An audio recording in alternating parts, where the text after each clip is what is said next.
दोस्तों, this Abhishek with welcome back to my channel once again. आज के इस वीडियो लेक्चर के अंदर हम प्रेजेंट कंटीन्यूअस टेंस के बारे में डिस्कस करेंगे। आज मैं आपको प्रेजेंट कंटीन्यूअस टेंस के बारे में बिल्कुल डिटेल में बताऊंगा। इस वीडियो को देखने के बाद आपको कभी भी प्रेजेंट कंटीन्यूअस टेंस को लेके किसी भी प्रकार की परेशानी नहीं होने वाली है। तो इस वीडियो को एंड तक देखिए, आपको सब कुछ आसानी समझ में आ जाएगा। सबसे पहले हम प्रेजेंट कंटीन्यूअस टेंस की हिंदी को जान लेते हैं।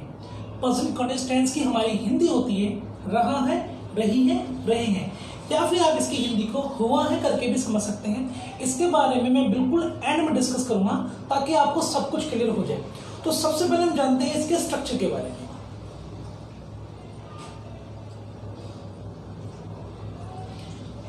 Subject is am are, then verb के फोर्थ फॉर्म ऑब्जेक्ट। सब्जेक्ट के अकॉर्डिंग आपको इज एम आर का यूज करना है। अब मैं आपको यहां ये बिल्कुल नहीं बताऊंगा कि हमें इस का प्रयोग कहां करना है, एम का प्रयोग कहां करना है और आर का प्रयोग कहां करना है। मैंने आपको पहले ही बेसिक लेक्चर के अंदर मेरे लेक्चर 1 को देख लीजिए, आपको वहां पर सब कुछ क्लियर हो जाएगा कि इसका प्रयोग कहां करते हैं, एम का प्रयोग किन शब्द के साथ करते हैं और आर का प्रयोग हम किन शब्द के साथ करते हैं। दोस्तों, तो इस स्ट्रक्चर को आप देखिए। सबसे पहले आपको सब्जेक्ट का यूज करना है, उसके अकॉर्डिंग आपको इज एम आर का प्रयोग करना है। देन आपको यूज करनी है वर्ब की फोर्थ फॉर्म और ऑब्जेक्ट। अब काफी बच्चों को कंफ्यूजन हो रहा होगा ये वर्ब की फोर्थ फॉर्म क्या होती है, तो बिल्कुल घबराने की जरूरत नहीं है। मैं आपको अभी क्लियर कर देता हूं कि वर्ब की फोर्थ फॉर्म क्या होती है। तो आइए हम जानते हैं वर्ब की फोर्थ फॉर्म क्या होती है। वर्ब की फोर्थ फॉर्म वे वर्ब्स होती हैं जो अपने साथ आईएनजी को लेके आती है। जैसे आप एग्जांपल देखिए, गो। गो एक वर्ब है, अगर गो के पीछे मैं आईएनजी को ऐड कर दूं तो ये हमारा क्या हो जाएगा, गोइंग हो जाएगा, और यही गोइंग हमारा क्या बन जाएगा, यही हमारी वर्ब की फोर्थ फॉर्म बन जाएगी। तो आई होप आपको समझ में आया होगा वर्ब की फोर्थ फॉर्म क्या होती है। वर्ब की फोर्थ फॉर्म वे वर्ब्स होती है जिनके एंड में हम आईएनजी को कैरी करते हैं। ठीक है दोस्तों, अब हम कुछ एग्जांपल्स देखते हैं, यूजेस देखते हैं प्रेजेंट कंटीन्यूअस टेंस के, कि प्रेजेंट कंटीन्यूअस टेंस का हम यूज कहां करते हैं, किन सिचुएशन के अंदर करते हैं।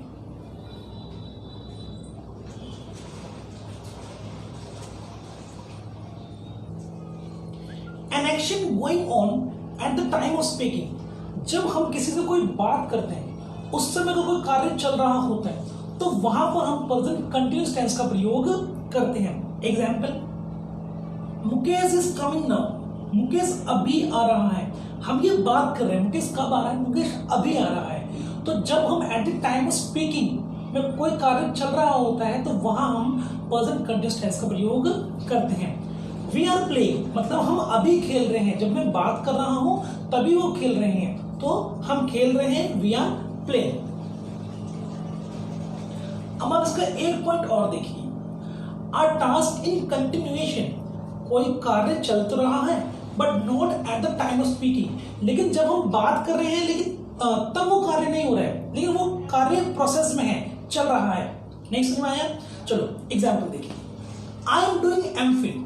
मैं एमफिल कर रहा हूं। जब मैं ये बात किसी से कर रहा हूं तो उससे बात करते समय तो मैं एमफिल नहीं कर रहा हूं। मैं वहां पर कॉपी किताब लेके तो नहीं बैठा हूं कि भाई मैं एमफिल कर रहा हूं। हाँ, लेकिन ये एमफिल मेरा कंटिन्यूएशन प्रोसेस के अंदर है, ये कंटिन्यूअस प्रोसेस के अंदर है कि मैं एमफिल कर रहा हूं। तो दोस्तों, अ टास्क इन कंटिन्यूएशन एक ऐसा कार्य जो चल तो रहा है लेकिन जब हम बात कर रहे हैं तब नहीं हो रहा वो काम। ठीक है दोस्तों, आई होप आपको समझ में आया होगा। इसका एक एग्जांपल और देखिए आप। We are pursuing BA.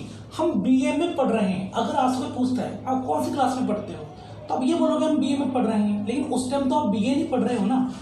उस टाइम तो आप मतलब कि आप उसे बता रहे हो कि भाई हम बीए में पढ़ रहे हैं। वो टाइम जब आप बोल रहे हो, उससे बात कर रहे हो, तब तो प्रोसेस नहीं हो रहा। तो इस हेडिंग का मतलब ये है कि टास्क इन कंटिन्यूएशन, काम चल तो रहा है लेकिन जब हम बात कर रहे हैं तब वो कार्य नहीं हो रहा। आई होप आपको ये पॉइंट क्लियर हुआ होगा। अब हम नेक्स्ट पॉइंट को डिस्कस करते हैं।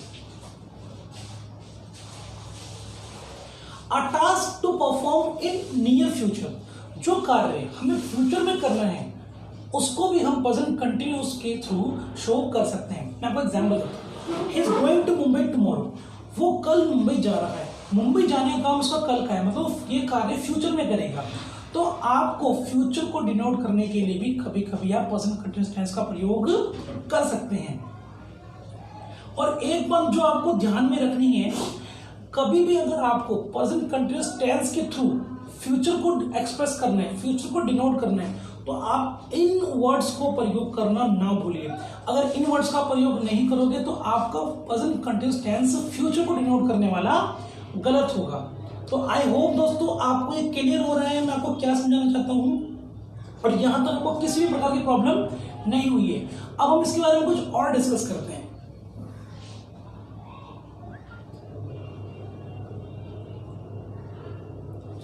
कंपल्सिव हैबिट, कंपल्सिव हैबिट वो हैबिट होती है जिसको किसी को करने की आदत होती है, और ये ऐसी हैबिट भी होती है जिसको प्रोहिबिटेड होती है, जिसको हम मना करते हैं, भाई ऐसा मत करो। अगर आपको किसी की प्रोहिबिटेड हैबिट को एक्सप्रेस करना है तो आप प्रेजेंट कंटिन्यूअस टेंस का प्रयोग कर सकते हैं। एग्जांपल देखिए आप, he is constantly disturbing me, मतलब ये उसकी एक आदत है, एक ऐसी आदत है जिसको मना तो कर रहा हूं कि भाई मुझे डिस्टर्ब मत करो, लेकिन फिर भी वो मुझे डिस्टर्ब लगातार कर रहा है।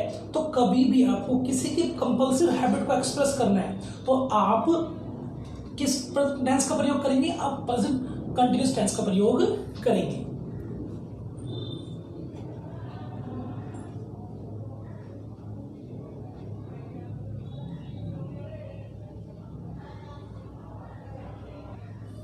प्रेजेंट कंटिन्यूअस टेंस का जो सबसे मेन पॉइंट है वो आपका यही पॉइंट है जो हम अभी डिस्कस करने वाले हैं। Some forms of verb never used in present continuous, कुछ वर्ब्स ऐसी होती हैं जिनका प्रयोग हम प्रेजेंट कंटिन्यूअस के साथ कभी भी नहीं करेंगे। अब ये वर्ब्स कौन सी वर्ब्स होती हैं, तो आप इन वर्ब्स को देख लीजिए। ये जितने भी वर्ब्स हैं, इन वर्ब्स का प्रयोग आप कभी भी प्रेजेंट कंटिन्यूअस टेंस के लिए नहीं करेंगे। अगर आप यूज करते हैं तो आपका सेंटेंस बिल्कुल गलत होगा।